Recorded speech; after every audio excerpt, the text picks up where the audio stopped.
complicações do câncer de próstata, isso aqui é uma coisa, eu estou falando para vocês quase como a gente fala no consultório quando o paciente vem com o diagnóstico, né? E isso tudo a gente fala na primeira consulta que o cara descobre o câncer, ele sai de lá e parece que não escutou nada que a gente falou. Então a gente tem que ter um pouco de cuidado para deixar isso para um segundo, terceiro momento. Mas os principais é curar o câncer, deixar ele continente, que é não perdendo urina, e deixar ele com ereção. Mas isso são problemas que têm variáveis, né? Mas a principal preocupação dos homens é porque eles não têm a noção da incontinência. E para mim, o pior é que o câncer volte. Mas num câncer curado, a incontinência urinária é um tratamento bem difícil de fazer, de tratar. Os problemas de ereção, nós temos várias alternativas, né? E hoje, cada vez mais, a gente tem recursos.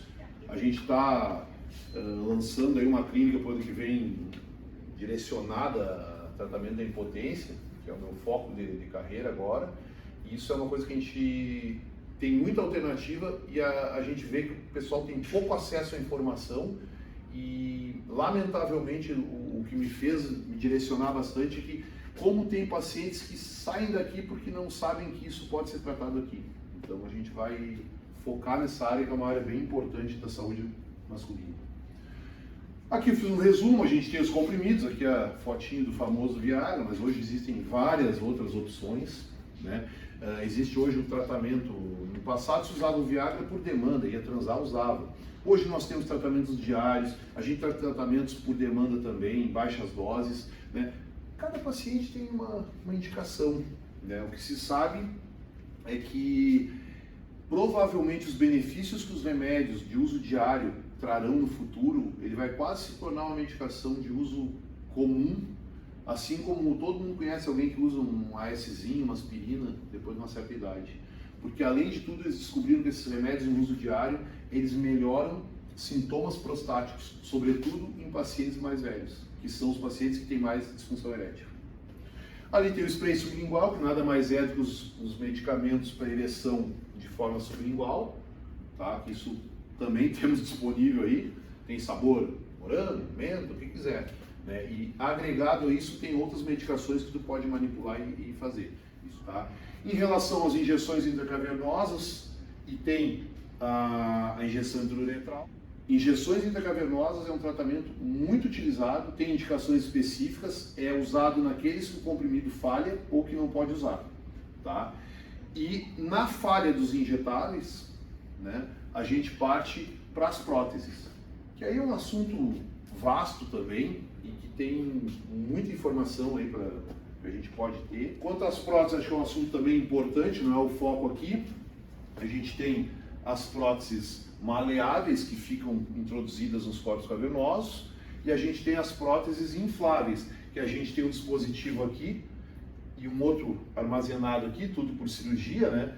Quando tu quer ter ereção, o cara aperta aqui, o líquido vai e transforma a ereção. Quando terminou a relação, aperta aqui, tu bombeia para subir. E aí tu aperta, ele contínuo, ele volta para cá. Prótese, esse tipo aqui é maravilhoso, tá? Os pacientes ficam, mas eles se queixam da questão, mas eu vou ficar sempre com ele ereto. Sim, mas não vai ficar ereto para frente, né? Isso tem um jeito de tu dar uma escondida com a roupa. Mas assim, isso deve ser criteriosamente usado, não é para qualquer um, é para aqueles que não têm outras alternativas. Quando eu estava na residência lá em 2001, se dizia, depois de 70 não bota. Eu hoje chegar um vozinho lá com 90, que quer pôr e tem indicação, nós vamos fazer. Porque tem que expor as opções. Como é que tu vai limitar uma idade física, né? 70 anos nós não operava câncer de próstata, hoje com 80 nós estamos operando. Tem cara com 80 que está inteiro. Tá? E a gente propor para alguns pacientes aguardar para não fazer, geralmente os caras, eu vou aguardar, passa 2 meses o cara volta, eu não aguento, eu vou operar. A gente não aguenta a ideia de ficar com câncer ali adormecido. Aqui é só mostrando uma cirurgia, tá? Como é que põe a prótese, ó. Se faz uma dilatação, pode abrir aqui também, né? E fica sempre ereto. O índice de satisfação desse tipo de prótese beira 99%. Eu tenho um paciente insatisfeito com isso, que era um senhor que fez escondido da família, tinha ficado viúvo e tal, e ele mesmo explicando que não ia engrossar, que não ia aumentar, o objetivo não é esse, não é engrossar nem aumentar. Tá? Outra questão da internet hoje é aumento peniano. Se aí tu botar aumento peniano no Google, tu vai abrir milhões. Isso não tem nada comprovado. Tratamentos, né, pessoal, se envolve órgãos vizinhos, hormonioterapia e radioterapia. Radioterapia, doença metastática, nós temos hormônio e quimioterapia, que não vem ao caso, mas assim, isso aqui que eu acho bem importante para a gente lembrar aqui, ó. 51% dos homens, segundo pesquisa, não vão ao médico regularmente, entendeu? Porque eles acham que se for no médico vão achar coisa, é um dito popular. Eu não vou porque vão me achar coisa. Quando me dizem essa frase, que eu escuto isso quase que diariamente, eu digo assim, vai achar se tem. E outra, melhor ir achar se tem do que se enganar que não tem e não achar. Então, é só uma modificação de hábito. Eu também brinco com os homens assim, quando eu falo alguma coisa, tanto que o meu canal vai ser Urologia Sem Frescura, porque eu não tenho muita frescura para nada, mas assim, existem muito mais viúvas que viúvos. Por quê? Porque as mulheres vão no médico quando começa a ter relação ou menstruar, aí elas engravidam, elas vão fazer pré-natal, aí elas vão no pediatra das crianças, aí entrou na idade da mama e aí elas estão sempre no médico. Até ali, até elas entrarem na mama, o homem ainda não foi no médico. Entende? Então, não é por acaso que tem mais viúva, né? Não é por acaso. Outra pesquisa, por que esses 51% dos homens com mais de 35 não vão? Falta de tempo. Falta de tempo. 1/3 é falta de tempo. Sim. Aí, quando ficar doente, vai ter tempo para tratar. Né? Outra coisa, ausência de motivos, o outro terço. 1/3 é por falta de tempo, outro é por não tem motivo. Não vai porque não vai mesmo. E 15% dos homens têm medo.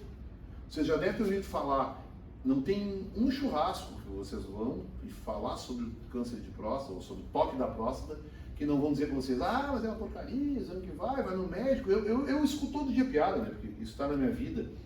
Ah, mas imagina abrir um consultório e se deparar com esse homem grande, alto aí. O cara se atira de jeito. Cara, não tem ninguém que vai dizer que o toque foi tranquilo e foi normal. Ninguém vai no churrasco nos amigos dizer isso. E é um exame, eu posso apostar para vocês que o exame da mulher é mais desagradável que o do homem. Porque aquele especo que colocam para ver o colo do útero, numa mulher que não está relaxada como numa relação, certamente é pior do que um toque de próstata. Então deixa a preguiça de lado e visite um urologista. Aqui é o papel da mulher. A gente observava o quanto as mulheres marcavam para os seus maridos. Hoje há uma procura mais direta dos homens querendo buscar essa questão de saúde também. Então há uma modificação visível que a gente percebe nos últimos anos, mas é muito importante a participação da mulher, é fundamental a participação da mulher nessa educação do homem em relação à saúde. Prostatite, então, pessoal, também atinge 10% dos homens, é numa idade mais jovem, né? Geralmente dá bastante sintomas. Na prostatite aguda, que é aquela prostatite do cara que estava bem de um dia para o outro, o cara foi pescar, andou numa piscina, pegou um frio.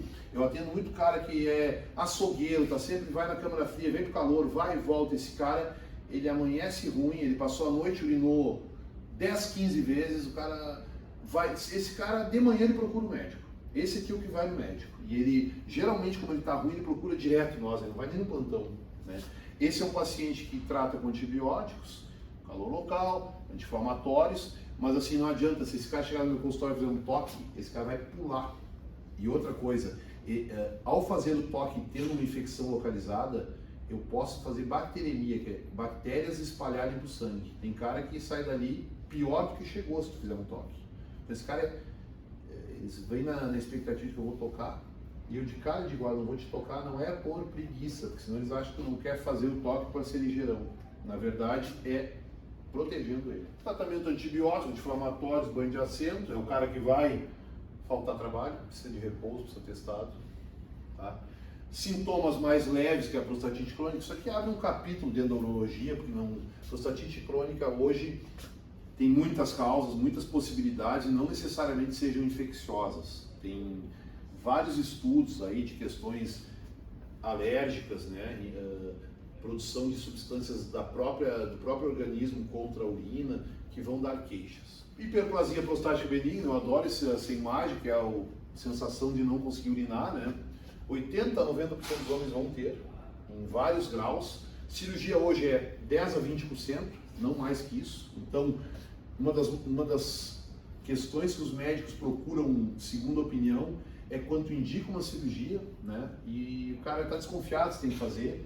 Nós temos hoje 5, 6 critérios que aí, independente da queixa dele, a gente tem que operar, né? Que é o cara que tem cálculo na bexiga, é o cara que tem uma hematúria persistente, o cara que sangra persistentemente apesar do tratamento, é o cara que apresenta divertículo, que é uma hérniazinha dentro da bexiga, né? É o cara que não responde ao tratamento clínico, teve que reter, o cara que dilatou os rins porque trancou a próstata, ele não vai estragar os rins por estar trancado. Esses pacientes eles chegam para nós não tão ruins como outros. Então esses são difíceis de indicar cirurgia, mas esses são critérios obrigatórios para operar. Aqui a causa também não se sabe exatamente porquê, acho que é mais um processo do envelhecimento do homem, né? Assim como a gente vai ficar grisalho, a próstata vai crescer.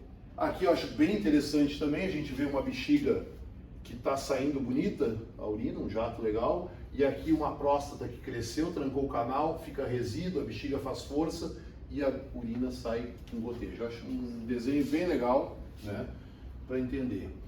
Jato fraco, sensação de ficar sempre uma gota, que não necessariamente seja isso, tem muitos homens que não ordenham a uretra, né, e a urina que já ficou para cá da próstata, ela tem que sair depois que a gente urinou, não é que aquela urina final da cueca ali, às vezes é mau hábito, o cara termina rapidinho e, entende? Não é por causa da próstata. Cara que urina mais de noite, sangue na urina e retenção urinária, certo?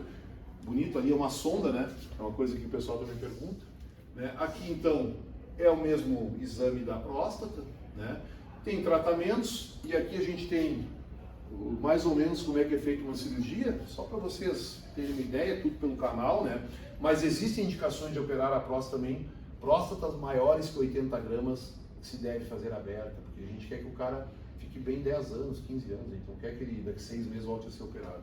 Então essa imagem aí é para ilustrar essa questão do que a mídia mostra, né? Na verdade não é bem assim.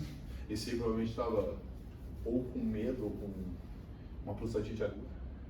E é isso aí, pessoal. Recomendo então acima de 50 anos e 45 anos se afrodescendente ou com história familiar. A gente está lançando aí para o pessoal que é nosso parceiro, nosso canal do YouTube. Se vocês quiserem dar uma olhada lá, ainda está numa fase incipiente, mas o nosso objetivo é abastecer com vídeos semanais aí, de uma forma leve, e quanto mais participação, mais a gente vai ver o que a gente vai falar. A gente tem um foco forte em saúde masculina, eu trato bastante mulher, mas a partir do que tem um foco em questões hormonais, questões prostáticas, questões de disfunção erétil.